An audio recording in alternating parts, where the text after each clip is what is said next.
morning, Kelly. I feel like you should say good morning, everyone. Oh, yeah. good morning. Also, everyone else. we're coming to our last. Okay, our today is Thursday. Mm-hmm. We record our last episode on Saturday, August 10th. So this is our third llast episode. Yeah. It's like actually, it's been like a crazy 2 weeks. It doesn't feel like it's been a full 2 weeks. It's because you were sick for like half of it. You slept through like 3 days. Yeah. Okay, speaking of which, this morning, we woke up to like Ella found this article about how they're like a lot of the athletes are getting sick. It was actually a CBC article about how like was it 14 Canadian athletes Sure. Are sick with like what sounds like the exact same flu virus that we had. So like with the risk of TMI, like violent vomiting for 8 hours. And I was like, this sounds familiar. So it's like interesting. There's been a lot of athletes reporting sick, even saying like, I think the triathletes who thought they got sick from the Sen maybe didn't. Yeah, I mean, in all fairness, like this happens like every time you put 10,000 people in a same cafeteria. Like, but different brands of illness, different types of illness, but like it definitely which is why after the triathlon when they were like, oh, 2 of the triathletes got sick, you were like, literally think about every race you've ever been at. If only 2 people got sick at every race, like that's a huge win. Really, yeah. And now, it's turning out like one of the Belgian athletes is like, oh, it wasn't E. coli, it's a virus. So yeah. Right. It's not like shocking. Right. What's more shocking to me is that like the same illness, like, because I'm not surprised I got sick with the amount that we've been on the metro and like in big crowds and around things, but I would expect there to be like multiple strains of multiple things going around, which there probably are. There probably are, yeah. But it's like very interesting that like this illness that won essentially in the only way that an illness can win gold is like the one that like same one that we got is the one that the athletes are also getting. Like, I think it's pretty, I don't know how you didn't get sick, Kelly, actually. Washing your hands. It's great. Highly recommend. Oh, if only I had to tell you. No, the other thing that is surprising to me that like, I'm not shocked people are getting sick. Of course, like it happens every kind of big games. So I was hearing about people getting sick a couple weeks ago because, the news a couple days ago, because the news likes these kind of stories. Mm-hmm. The one that was surprising to me was that like a ton of people are coming out with COVID. Again, not shocking. It's like actually spreading a lot right now, but they are still being allowed to compete and they're not, they don't have to leave the village, which I thought was kind of crazy. Mm-hmm. Like one of the British silver medalists after he won, he was like, oh yeah, I had COVID while I was racing, mm-hmm. which I was like, I mean, like I get, so I understand why they're like, okay, it was brutal at like Tokyo when it was like, oh, if you tested positive, like all year, everything, like all your dreams are gone, right? Like I get why that's brutal. Yeah. But if I was one of those swimmers like next to him and then I had like my other big race after that, I would be like, holy shit, you just like fucked me. Like, or any illness, right? Right. Like right. What a difference at Tokyo in just 3 years, right? Like that's interesting. So that's kind of crazy to me that they're like, if they're sick, they can like stay at the village and do everything. Mm-hmm. I would like athletes the other thing though is athletes in general are very, very germphobic. Like in general, if the entire universe acted like elite athletes, like we would have a lot less illness because they're quite insane about not getting sick, which is completely understandable. I saw a lot of them wearing masks before their events, and then like less after. So in general, I would like if there was 10,000 people I wanted to be stuck in one cafeteria with, it would be elite Olympians. But yeah, I definitely learned to like I definitely started, for example, like washing my hands way, way more when I was traveling as an athlete. Yeah. Like, so for example, like obviously we wash our hands at certain times, like most people, I think, but like I would just while traveling, just wash my hands like at any moment, like sometimes going into the bathroom just to wash my hands. Sure. Whereas like that's not something I would have done before I was an elite athlete. So, and I think some of those habits have like stuck a little bit. Like I think about like, what have I been touching? Sure. And do I need to wash my hands before I eat? Yeah. And so it's always like, it's fascinating anyway. Mm-hmm. And I can understand why they are very intense about it though. Because imagine if you got sick. Like it's one thing afterwards when they're all partying. I think they're like, whatever, we're all partying now. Mm-hmm. But before, I think they're like, imagine if you got sick. Imagine if you got this like the day before your massive race. Like even honestly, like getting the thing that we got, you'd just be done. Yeah. Bad enough the day before, like having to record a podcast, like let alone if it's your Olympics, it would be rough. And even now, honestly, like having had that illness, like it's like I got back to, or we all in the house got back to like 80 or 90%, like very Right. quickly, not back to like performance peak, No, like no. very quickly. So even when I go running in the morning now, my heart rate's like super elevated. Yeah. So it's rough. Yeah, it is. I would also be really rough if you're one of the athletes whose races or events are just coming up now. Because now everyone's guards are down, they don't care as much, which I think is not, why a lot of them, right? Like for sure. And so now if you were the one who like breaking finals start like tomorrow or whatever, you were that athlete, I would just be like abandoning the cafeteria. Yeah. Right. Yeah. Which would be, it's not as much fun. That's right? true. Yeah, you have to still be like holed up and be like very. I almost feel like the athlete village should be like where they get to stay after their events instead of before. Like that would be a better situation, a better system. Yeah. A lot of them, even the ones who aren't staying there, because any athlete can go. And I guess like with 24 hours, they can bring a guest or something. They have to like register them. Mm-hmm. So a lot of them who aren't staying there are going now that they're done, just to like do the whole village thing for a day, Right. Yeah. Why not? Yeah. And the other thing I wanted to note, Kelly, before we move into talking about actual sports. Actually, we do have some actual sports to talk about. It's like I mentioned a little bit yesterday about like the different vibe for the different crowds. Mm-hmm. And like actually then immediately after that we went to watch the diving. Right. And holy man, like what a different vibe than the other sports that we've been to. And like I think what I've really seen is that, and of course now it seems logical, but it's something I hadn't thought of going in, is that like obviously these stands are filled like partially by fans of that sport and like the families and friends of the athletes, especially in a small venue like this, like diving, right? So there's like bigger percentage of friends and family in there, right?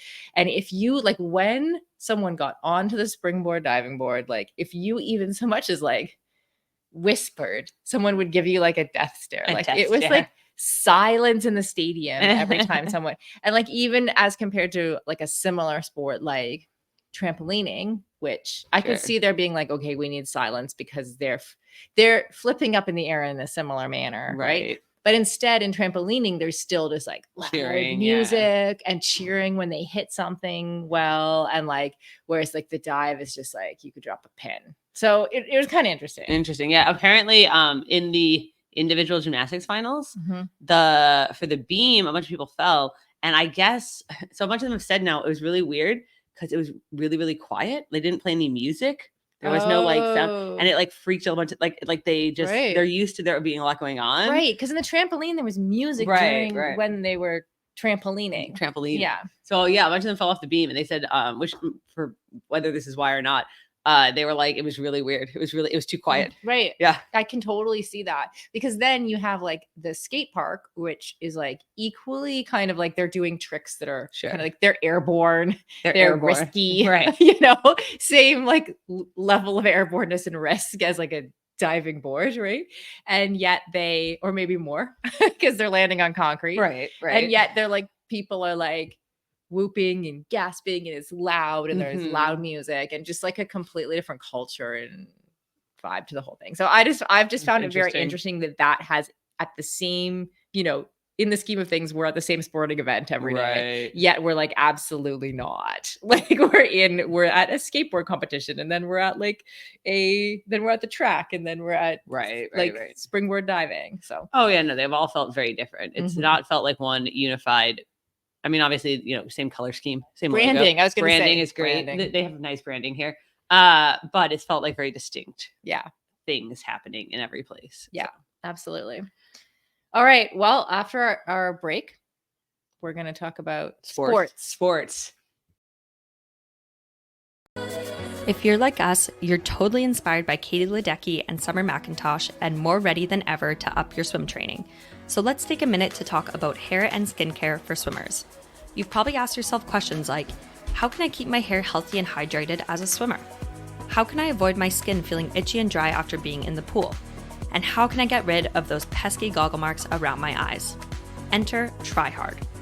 TryHard has pre- and post-swim solutions designed to reduce the absorption of pool and ocean chemicals into your hair and skin.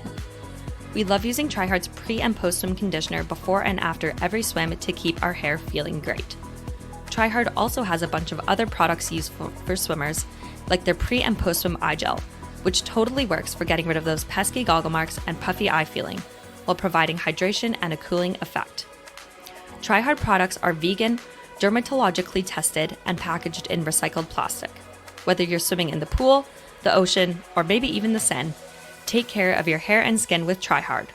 Use the code FEISTYGAMES for 22% off site-wide at tryhard.co. Plus, you'll get an extra 5% off during sales on top of the already discounted price. That's Feisty Games for 22% off at tryhard.co. Historically, athletic footwear has been designed, researched, and tested for men. Brands have relied on the shrink it and pink it approach to sell male shoes to female customers. That's why we are so excited Heddas is working with us on our Paris coverage. Heddas is building high-performance, technical running shoes for women from the ground up. They operate from a purely female perspective, which we love, and their mission is to ensure the female running experience gets the funding, research, and recognition it deserves. Heddas has unlocked the science behind women's biomechanics through dedicated research and creates better shoes for women's performance. Some of Hedda's special features include a lower ankle collar to reduce rubbing on women's ankle bones, a breathable mesh toe box to allow for ventilation and accommodate female toe shape, and a supercritical foam and Pebex plate midsole to keep our legs going when the going gets tough. Heddas has 3 shoe models designed for different sessions: the Alma Cruise for long runs, the Alma Tempo for training days, and the Alma Speed for pushing the pace. Celebrate the outstanding performances at the Olympics with your own pair of Heddas. Use the code FEISTY20 for 20% off at heddas.com. That's FEISTY20 for 20% off at heddas.com.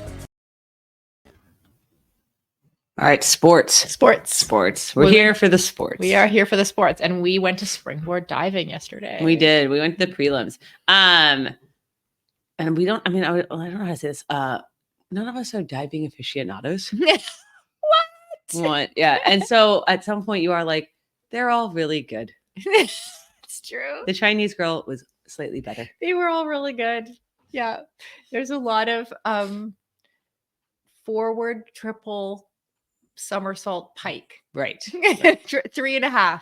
Right. Front 3.5 pike. It was the prelim. So everybody does 5 dives. And then like half of them make it through the semis with a combined score. And so in diving, the judging, they throw out the top and the bottom judging marks, scores. Yeah. So the 7 judges, right? Something like that. And the top 2 and bottom 2 were just struck out. Yeah. And then they kind of like combine that and then multiply it by your difficulty score, which is like an objective factorial, like based on what you're doing. Mm-hmm. And that gives you your overall score, right? Mm-hmm. But it's just like, whereas like in trampoline, there was like, this took me a while to figure out in trampoline, but there was like a whole factor of like how much time you spend in the air. Yes. And there's that. And then you have your difficulty and your execution. And then like how far away from the center, how much time you spend outside the center. So there were like, it was very interesting in trampolining because there were like 2 markers that were just judged by sensors. Right. So like those 2 scores came up first. And then there were 2 that were judged by judges. Right. Which is like kind of interesting. And then in diving, you have 1 and 1, like one factor that's like objective and one that's subjective. Yeah. And then I thought the other thing I thought was interesting in like skateboarding, and I think this like completely changed the sport. Like in diving, we saw they were doing 5 rounds in the prelims, like you said, right? And it was like cumulative. Right. So like all of your 5 dives counted to like whether you move on. Whereas and like skateboarding is just the best one, right? Yeah, exactly. Like so skateboarding, like you could go out there and completely fuck up. And like it's fine because you can still hit it the next time. So it like puts a risk into the sport. Like you can like risks and fail and fall, and like falling was part of it. Whereas like in diving, like there was definitely a little bit more like you want to have 5 clean dives, which is like why we kind of saw, I think, a lot of the athletes are just like trying to perfect certain dives versus like going out there and doing something wild, to try to impress, you know? Yeah, true. And I remember, like, I didn't go to skateboarding with you guys. You guys did in person, but I remember watching it on TV last time around, and it was like, I'm just watching people fall. Like, I was like, I don't understand what's happening, right? Because it doesn't matter how many times you fall; you just have to nail it once, right? So yeah, from that outside perspective, I could completely see that. Yeah, you can have like 2 terrible runs Right. and run one amazing run and win. Right. That was like weird to watch because you're like, Yeah. the guy who won only hit one trick. Yeah. And trampoline was like kind of a hybrid of those two things because because they had like in the qualifying, like 'cause you had the airtime piece and the other piece, like you could see there were people taking risks in their Sure. routines, right, to try to get a higher score. But that also there were some like standardized pieces that you just had to hit. The thing I noticed in trampolining was that there were some athletes who like, so time in air is like a large part of your score. And I don't know if anybody like understands Moneyball, right? There are some athletes who are like moneyballing the system just to like try and spend more time in the air, but they weren't necessarily doing like as difficult or complicated routines. And they were doing quite well. And then I actually appreciated that the athletes ended up winning, or like how of them did the opposite. Like they actually did much harder routines by their difficulty score, but spent less time in the air. Which I don't know. I just liked that more. Yeah. I just personally was like, that's more exciting. It's interesting. Yeah. I mean, we saw that in springboard a little bit. There's just not as much variety. So like when you're, like in springboard, when you're the very little I do know about it. Because I did used to watch it as a kid, but like I don't remember all the details of the judging. But like, like how straight your body. Obviously, we all know that the splash matters. That's what everyone knows on. that. Yeah. Everyone's like, but then like how straight your body is entering. Like you have to come fully out of your pike or tuck, right? And then the other one is like your legs kind of being together. Like these are the things I remember. These are the things you remember, right? Okay. So like actually airtime would matter because you saw like there was that one woman, and I forget where she's from, but she executed like a more difficult dive, but she didn't fully come out of it. And so like when she hit the water, she also didn't make a big splash. And so it was kind of confusing why it was like, why did she get like 6.5s instead of 8s? And then I was like, oh yeah, that's when I kind of remembered. Because she didn't. So that would like be related, like your ability to do something, twistier and more difficult and come fully out of it has to do with airtime. Right. So like there's definitely some factor of that. Like she took a risk that didn't pay off, but it's not as clear as in the trampoline where you could see like, she was spinning in the air doing things that I can't fathom. Right. And I am obviously, I know there's like, I feel like some of our audience will agree with this. I'm very up and down on the judging sports. Right. The subjective sports just feel. I think a lot of people are. Yeah. It's like, is that person really better? Yeah. Or not? Like, how do you know? Yeah. And then you have like, of course, then there's also, I don't think there isn't right now, but a lot of Olympics, there's always controversies around like judges. And then it's very easy for it to become slightly corrupted. Right. And I think that's where, like, I think that's why diving, because that's why you toss out the top and the bottom. The top two and the bottom two. Yeah. And I think you do that in gymnastics. I mean, you did in everything now. Yeah. But it's also why like gymnastics moves away from the perfect 10 to the more like clean, like now it is for all that it is subjective. It's still fairly objective more than it used to be because it's like, this is this deduction. This is this deduction. This is like, it just is. Yeah. Whereas the whole, like, you are an 8 was like very, very arbitrary. But I do still prefer this person jumped the highest, crossed the finish, scored the most goals. Right. Like, done. Right. And yeah, I get it. Although like those, like there's something that's like wildly, I don't know what it is, like impressive, I guess, about all of those sports that we just like skateboard, trampoline, diving are all just things that like I can't even do. Like, especially once you get to the platform, like honestly, like what's the best that I've done off the platform is like jump. Sure. And it's been like better than most of my friends who are like scared to jump. You know what I'm saying? Whereas like I can run 100 meters.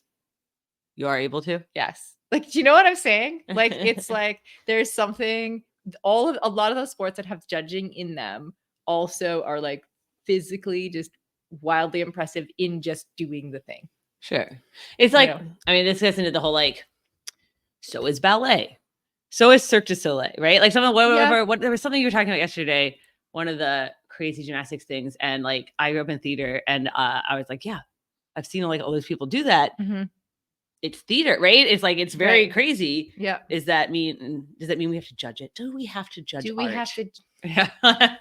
Okay, I'm with you. So we could have like but then I know. So that's why you're like, I don't know. Is it a sport? Is it just impressive? And like a lot of these divers and trampoline gymnasts and gymnasts go and they work for Cirque du Soleil after. Right. That's what a lot of like that's what they've even said. So like okay. Yeah. All right. But then we have on the other end of the spectrum, your Canadian jumped the highest. Yes. That is important. So we got our first Canadian women's medal in pole vaulting in 114 years. The important thing is, did they have pole vaulting 114 well, years this ago? is like what's really hard to get my head around. So Right. Alicia Newman is Right. our bronze medalist name. But like 114 years ago, like this is the story that I want to know. Right. I was thinking Like, about that. who You're like was that 1910? Canadian woman who went to the 1910 Olympics. where there were probably, there weren't that many women there. I'm like thinking, I was not aware pole vault existed at the 1910 Olympics. Yeah, I have. We might need to look this up more. Yeah. This out. Because also, like the day before, we had the first Canadian gold in hammer throw In amongst the women 100 and in 96 years. And again, who was the hammer thrower? Right. From 96 years ago. So these are questions. I was like the 1928 Olympics. I was also like, did that one happen? It was like during the war.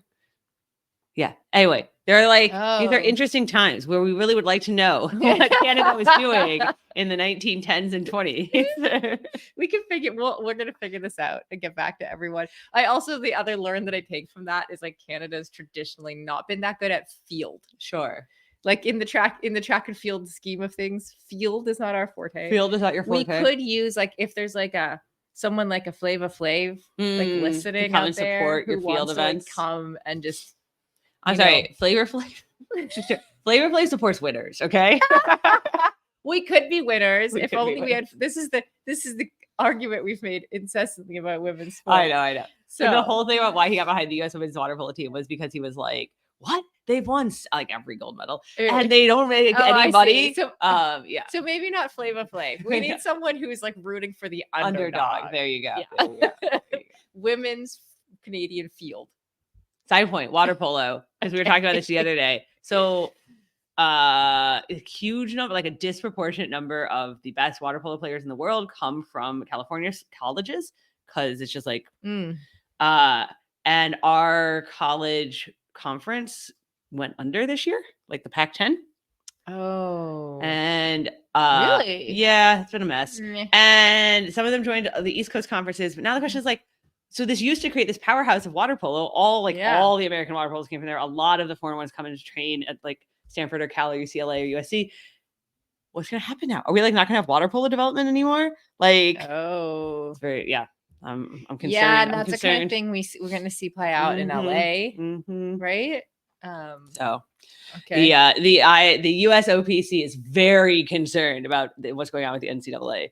Because it is how a lot of our U.S. and a lot of foreign athletes, but a lot of our U.S. Olympians come up. See that. So today we have some more running events. Okay. Sport climbing awarded their first medals yesterday. Breaking is starting now. Okay, the poor athletes. They've been like sitting with their masks on in their little room by themselves. Yeah. Oh my goodness. Sport climbing did award its first medals yesterday. So in the first medals ever in speed, because in Tokyo, which was the first time we had climbing in the Olympics. Yeah, wait. I was going to say they didn't do, in Tokyo, it was a combined medal. Yeah. You had to do it was like all the different types of climbing, and then there was a combined medal. And this time they've divided them out into different events. You had to be good at all of them. Okay, what are the different events of sport climbing? Right, so I'm going to get this wrong, but there's speed, which is the one everyone gets very excited about because they just go super fast up the 15 high foot wall. 6 seconds or whatever. You've seen that. It's crazy. And so that's what they awarded yesterday. And I believe a Polish girl won. And then there's bouldering, which is kind of the like where there are no ropes and you have to like do what they have a fancy word for it. We have to like do a line, a certain type of. I don't know what the fancy word is. There's a fancy word for it. Yeah. So they have to bouldering. And then there is lead, where I believe they have to like solve there's a word for it, a trick, a problem. Like they don't see the route beforehand and they have to like figure it out and climb it. Interesting. And it is still it's like the fastest time or whatever, but it's like you have to figure it out as they go. So those are the 3 types. Okay, cool. So now we're going to see three different medals in in sport climbing. Well, that's exciting. Mm-hmm. If only we could get tickets. We've been I sitting cannot get on tickets the to sport climbing on the ticket I keep pressing purchasing refresh. app. Yeah. Yeah, it's just like, and occasionally one comes up, a single one, And then you try and click it and it goes away. Yeah. So yeah, we're still trying, folks, to bring you all the updates. All from the speed updates. sport climbing. And after this break, we are going to come back with important questions like proposals, yes or no, And urinals. and urinals. Here at Feisty, we are dedicated to partnering with brands that are mission-driven and having an impact. That's why we are thrilled to be supported by Joni, a company creating game-changing period care for everybody. Many conventional menstrual products rely on plastic made from petroleum, a non-renewable resource. Did you know that in the US, approximately 12 billion pads and 7 billion tampons are discarded annually, and these products generate over 200,000 tons of plastic waste per year? It can take 500 to 800 years for a single petroleum-based plastic disposable pad to decompose due to its materials, and tampons with applicators also contribute to plastic waste, which can take centuries to break down. Joni is dedicated to bring the wasteful and antiquated feminine hygiene industry into the 21st century. Using a design-led approach, Joni's personal care products and commercial dispensers provide the most innovative and accessible period and leak care solutions in the world. Organic and free of harmful levels of chemicals or irritating fragrances, Joni's pads and tampons support menstrual health and the environment, while allocating at least 2% of revenues to break the cycle of period poverty, dismantle menstrual stigmas, and empower periods. Now that's what we call 21st century period care. Ditch uninspiring and irritating feminine hygiene products and say hi to Joni's silky soft, super absorbent, and toxin-free pads and tampons. Joni pads feature a wrapper and protective layer made from cornstarch, a plant-based material, making them biodegradable and compostable in the right conditions. Joni tampons are made with organic cotton. They're compostable, including the wrapper, which is made of cellulose. Choosing sustainable period products isn't just a trend, it's a movement. You can get 10% off your order with the code FEISTY at getjoni.com. That's 10% off at GETJONI.com with the code FEISTY. All right, the important question that everyone's waiting for. Yesterday, Sarah was very excited about urinals.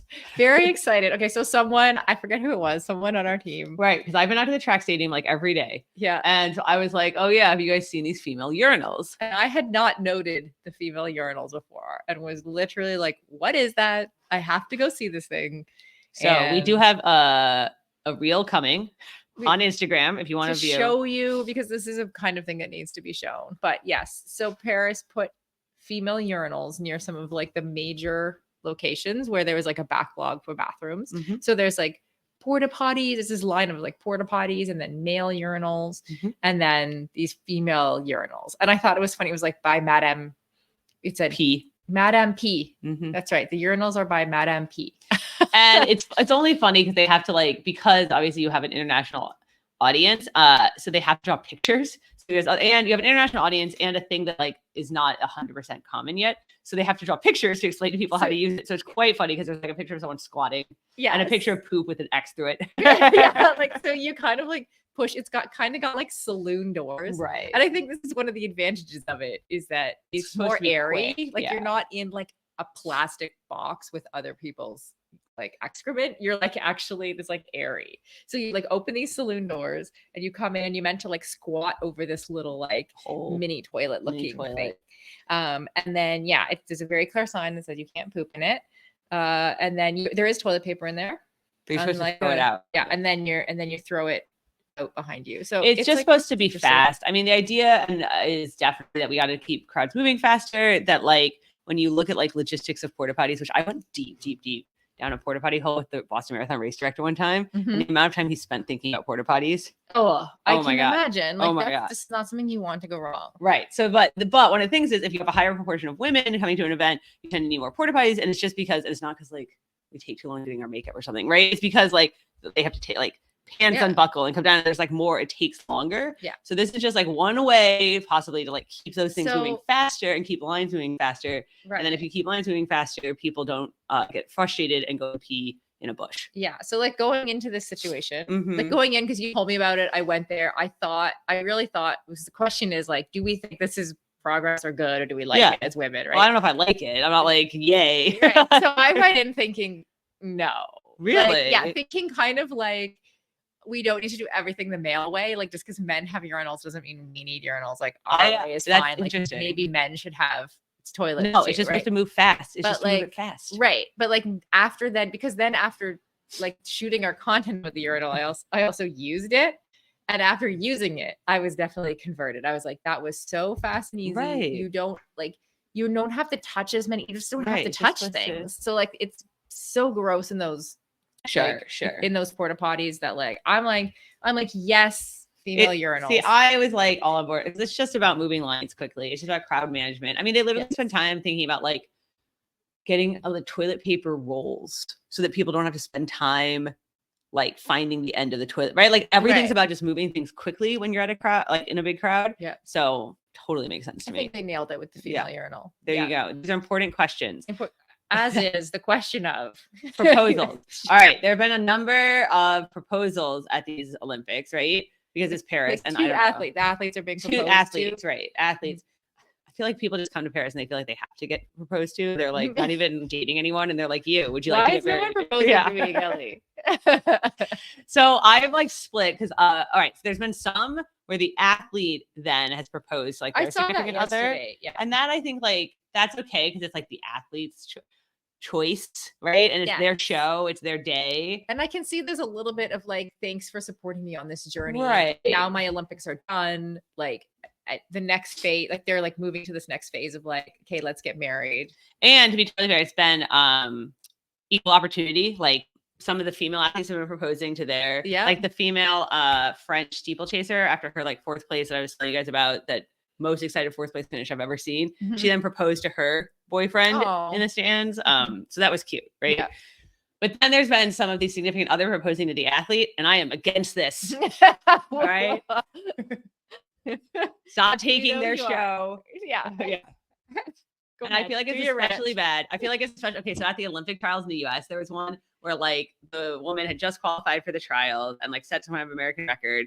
And then like her boyfriend, and clearly they had talked to NBC beforehand too. And her boyfriend like came out and got down on while she's in a fucking swimsuit, like on national TV. This is like her moment. And then there's all the like, this is the real prize. And you're like, no. The Olympics is the real prize. Lots of people get married, guys. Yeah.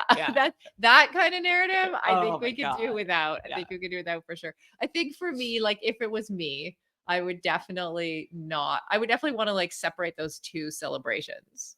Right. Like sure. it's like I feel like I would feel like I had a celebration stolen from me. Sure. Like, am I now not celebrating like my Olympics, or am I not celebrating properly my engagement? Like it's a lot. Like it's just a lot. Just don't. And also like part of me is like, does the person who's proposing to their partner at their partner's like Olympic finish line understand how much the Olympic Games means to them?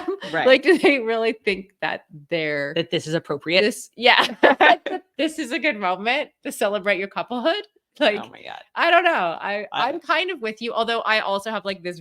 I have like quite a bit of space for like to each their own. Sure. So, like in all fairness, you remember the proposal that happened at the finish line in Kona to one of the pro women? Mm-hmm. She's a friend of mine. And so like, I know this, she was so excited, right? Like it was like, she was very, very excited. So it's obviously like if people, it's like, you know, if you know the person, if someone did that to me, it'd be like, have we met? Like, what is happening? Same. But if you know your partner's going to love it, right, then cool.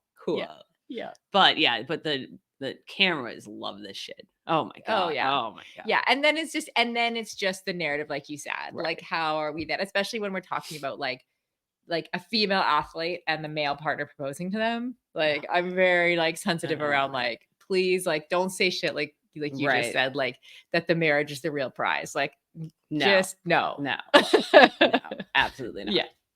All right. So what are we looking forward to still? You are going to weightlifting now. You got tickets to that. I know. So now I'm excited. I talked Millie and Ella into coming to weightlifting with me. You talked about them. So now I'm determined to turn them into like weightlifters. Not weightlifters necessarily. Okay. But that would be one step too far. Maybe weightlifting fans. You know what I'm gonna do while you guys go to weightlifting? I'm gonna go and buy us all our USA gear for our US final. I'm gonna be there in my Canada hat, baby. I can't believe we're out. Exactly. Well, I still haven't accepted. In all fairness, everyone's out except for I know, but still. So yeah, we're looking forward to that. We are finally going to Champions Park today. It's been so Champions Park is actually this really cool thing Paris is doing where they are having a free park every day, or free like event every day.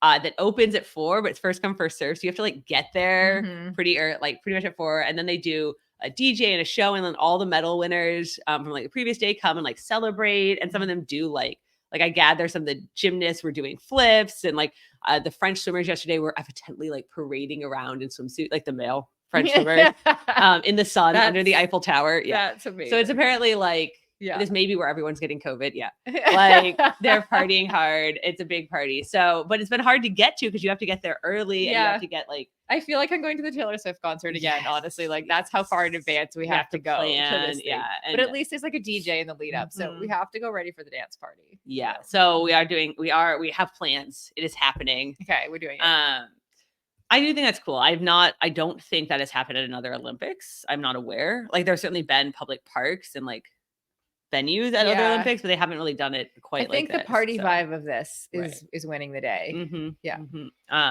So yeah, definitely looking forward to that. But first, you guys are just going to do some Paris stuff. Yeah, we're gonna hit up all the best Paris thrift stores this afternoon. So I can also give an update on that. Oh, good. That's really what people wanted to hear about. That's what they're tuning in for. Yeah. All right, we have 2 more days left. Stay tuned.